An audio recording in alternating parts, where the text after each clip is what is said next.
بسم اللہ الرحمن الرحیم۔ دوستو، کیا کبھی آپ کے ذہن میں یہ سوال آیا ہے کہ اللہ نے ہمیں فجر کے وقت جاگنے کا حکم کیوں دیا ہے؟ کیا فجر کے وقت صرف پڑھنے کا وقت ہوتا ہے؟ اس وقت کے پیچھے کون سا راز پوشیدہ ہے؟ وہ راز کیا ہے؟ اس راز کو جاننے کے لیے ضروری ہے کہ ہم پہلے نماز کے بارے میں جانیں، جو ہم پر دن میں 5 مرتبہ فرض کی گئی ہیں، اور یہ 5 نماز کس طرح فرض ہوئی۔ اس کے پیچھے بھی ایک شاندار وجہ ہے، جس کا مظاہرہ سفر معراج میں اس وقت ہوا جب حضرت محمد صلی اللہ علیہ وسلم سے ملاقات کے لیے وقت کے انتہائی مختصر حصے میں 7ویں آسمان سے بھی آگے تشریف لے گئی تھی۔ اس رات اللہ تعالیٰ نے ایک خاص پس منظر میں اپنے حبیب صلی اللہ علیہ وسلم کو آسمان پر بلایا اور اپنے خصوصی انعامات سے نوازا۔ اس مبارک سفر میں اللہ تعالیٰ نے ہمیں قرب خاص سے نوازا، انبیاء اکرام سے ملاقات کروائی، جنت اور جہنم کا مشاہدہ کروایا گیا، اور نیکیوں کا اجر و ثواب، انجام و عجاب کا نظارہ کروایا۔ اس عظیم سفر میں بہت سے انعامات سے نوازا گیا، جن میں سے خاص انعام امت کے لیے نماز کا تحفہ بھی ہے، اور قیامت تک کے لیے انسانوں کو اپنے معبود اور خالق سے قریب کرنے کا عظیم تحفہ اور عبادت یعنی نماز اسی سفر میں عطا کی گئی۔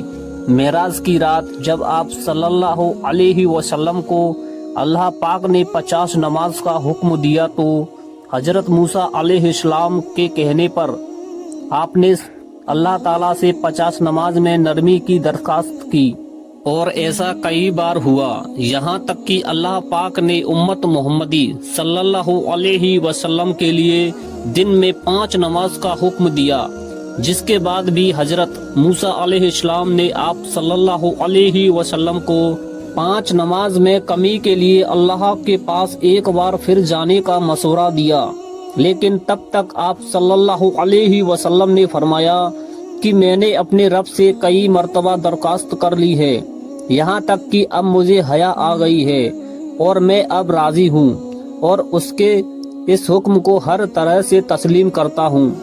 ہر نماز پڑھنا ضروری ہے، اور یقیناً آپ کے لیے بھی نماز میں سب سے زیادہ مشکل نمازیں فجر کی ہی نماز ہوگی، جس میں نیند کا غلبہ اس قدر ہوتا ہے کہ انسان بمشکل اٹھ پاتا ہے، لیکن دن کے اس خاص حصے میں جو راز چھپا ہوا ہے اسے جب آپ جانو گے تو یقین کریں کہ آپ فجر کی نماز کبھی چھوڑنا نہیں چاہیں گے۔ یہاں نماز فجر کے کچھ فضائل سماعت فرمائے۔ 5 نماز میں سب سے اہم نماز فجر کی ہے۔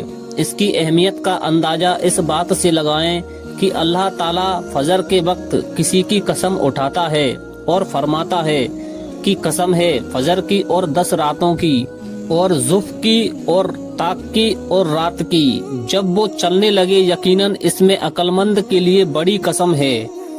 حضرت عائشہ صدیقہ رضی اللہ تعالی عنہا سے روایت ہے کہ حضور صلی اللہ علیہ وسلم نے ارشاد فرمایا کہ فجر کی 2 رکعت دنیا اور اس دنیا بھر میں جو کچھ بھی ہے ان سب سے بہتر ہے۔ یاد رکھیں کہ فجر کی باضمات نماز ایک مسلمان کی صداقت اور اس کا ایمان پرکھنے کی کسوٹی ہے۔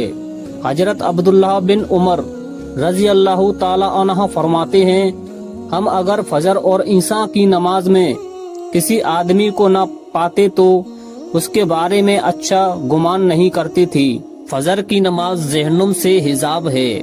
حضرت محمد صلی اللہ علیہ وسلم نے فرمایا، جو شخص سورج نکلنے سے پہلے اور سورج ڈوبنے سے پہلے کی نماز یعنی فجر اور عصر پڑھتا ہے وہ ہرگز جہنم کی آگ میں داخل نہیں ہوگا۔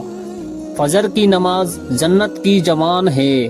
رسول اللہ صلی اللہ علیہ وسلم نے ارشاد فرمایا، جو شخص 2 ٹھنڈی نماز یعنی فجر اور عصر پابندی سے پڑھتا ہے وہ جنت میں داخل ہوگا۔ فجر کی نماز نہ پڑھنے پر حضرت عبداللہ رضی اللہ تعالی عنہ سے روایت ہے کہ نبی کریم صلی اللہ علیہ وسلم کے سامنے ایسے شخص کا تذکرہ کیا گیا جو صبح ہونے تک سوتا رہتا تھا، یعنی فجر کی نماز ادا نہیں کرتا تو آپ صلی اللہ علیہ وسلم نے ارشاد فرمایا ایسے شخص کے کانوں میں شیطان پیشاب کرتا ہے۔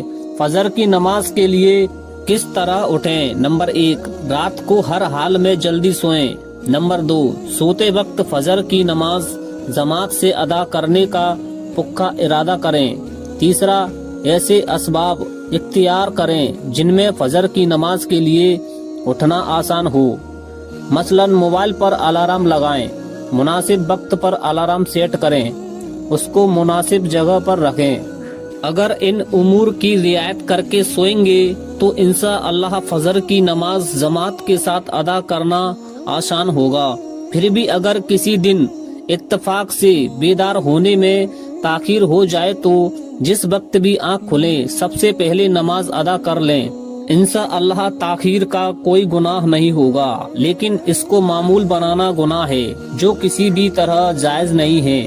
دنیا میں کئی ایسے لوگ ہیں جن کے بے خوابی کی شکایت ہوتی ہے، جن میں وہ ساری رات سو نہیں پاتے اور پورا دن کام کاج کر کے جب رات کو بھی سو نہیں سکتے تب کئی طرح کی دماغی اور جسمانی بیماریاں جنم لیتی ہیں، اور اس بیماری کا شکار آج ہر دوسرا تیسرا شخص ہو رہا ہے، جس کے بڑی وجہ اللہ کی احکامات کو پیچھے چھوڑ کر دنیا کی رنگین کے پیچھے بھاگنا ہے۔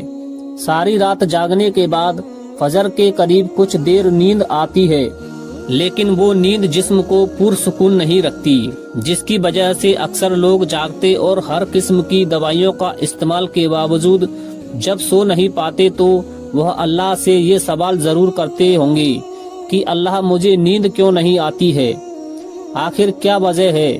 بہت کم لوگ ہوتے ہیں جو اس کیفیت میں اپنے اندر پیدا ہونے والی اس آواز کو سن پاتے ہیں جس میں ان کو کہا جاتا ہے کہ بستر سے نکلو، نماز پڑھو، اللہ کا ذکر کرو۔ اور یقین کریں جو لوگ اس آواز کو سن پاتے ہیں اور اس پر عمل کرتے ہیں انہیں تا حیات کبھی بھی بے خوابی کی شکایت نہیں ہوگی۔ حدیث میں ہے آپ صلی اللہ علیہ وسلم نے فرمایا کہ رات اور دن میں فرشتوں کی ڈیوٹی بدلتی رہتی ہے، اور فجر اور عصر کی نماز میں ڈیوٹی پر آنے والے اور رخصت پانے والوں کی اجتماع ہوتا ہے۔ پھر تمہارے پاس رہنے والے فرشتے جب اوپر چڑھتے ہیں تو اللہ تعالیٰ پوچھتا ہے، حالانکہ وہ بہت زیادہ اپنے بندوں کے بارے میں جانتا ہے، پھر بھی اللہ فرشتوں سے پوچھتا ہے کہ میرے بندوں کو تم نے کس حال میں چھوڑا تھا؟ وہ جواب دیتے ہیں کہ ہم نے جب ان کو چھوڑا تو وہ فجر کی نماز پڑھ رہے تھے، اور جب ہم ان کے پاس گئے تب بھی وہ عصر کی نماز پڑھ رہے تھے۔ فجر اور عصر کی نماز کے اوقات میں سونے سے منع کرنے کے پیچھے ایک بڑی وجہ ہے، اور وہ یہ ہے کہ سائنس کہتی ہے کہ صبح سورج طلوع ہوتے وقت اور شام کو غروب ہونے سے پہلے سونا نہیں چاہیے۔ اس وقت آکسیجن کا مقدار زیادہ ہوتا ہے، اس وقت ماحول تازہ ہوتا ہے، اور یہ آکسیجن آپ کو دن بھر فٹ رکھنے کے لیے نہایت ضروری ہوتی ہے۔ تو جو اس وقت سو جاتا ہے وہ اس تازہ آکسیجن سے محروم رہ جاتا ہے، اور عصر کے وقت زمین پر آکسیجن کی کمی ہو جاتی ہے۔ تو اگر کوئی سو جاتا ہے تو اس کو آکسیجن کی مقدار کم ہوتی ہے، جس کی وجہ سے جب وہ جاگتا ہے تو اس کے سر میں درد اور طبیعت بے چینی ہو جاتی ہے، اور یہ بڑی وجہ ہے کہ دینی اسلام میں اس دونوں اوقاتوں میں سونے سے منع فرمایا گیا ہے۔ نماز فجر کے بارے میں ایسے بے شمار فضائل اور بھی ہیں جن کو ہم نہیں جان سکتے، اگر انسان ان کو جان لے تو کبھی کوتاہی نہ کرے۔ رسول اللہ صلی اللہ علیہ وسلم نے فرمایا اگر وہ لوگ عشاء اور فجر کی فضیلت کے بارے میں جان لیں تو وہ ضرور ضرور نماز میں حاضر ہوں گے، چاہے ان کو خود کو گھسیٹتے ہوئے ہی آنا کیوں نہ پڑے۔ اب آپ خود اندازہ کیجئے کہ ایک طرف ان دونوں نمازوں کی اتنی فضیلت اور اہمیت ہے، اور دوسری طرف ان کی ادائیگی میں اتنی سستی اور لاپرواہی بڑھتی جا رہی ہے۔ اللہ تعالی ہم سب کو پانچوں وقت نماز ادا کرنے کی توفیق عطا فرمائے۔ دوستو امید کرتا ہوں کہ آپ کو آج کی یہ ویڈیو پسند آئی ہوگی۔ اگر ویڈیو پسند آئی ہو تو ویڈیو کو لائک، شیئر اور ایک پیارا سا کمنٹ ضرور کریے گا۔ اور ابھی تک ہمارے چینل پر سبسکرائب نہیں کیا تو پلیز چینل کو سبسکرائب کر کے بیل آئیکن والے گھنٹے کو ضرور دبائیں۔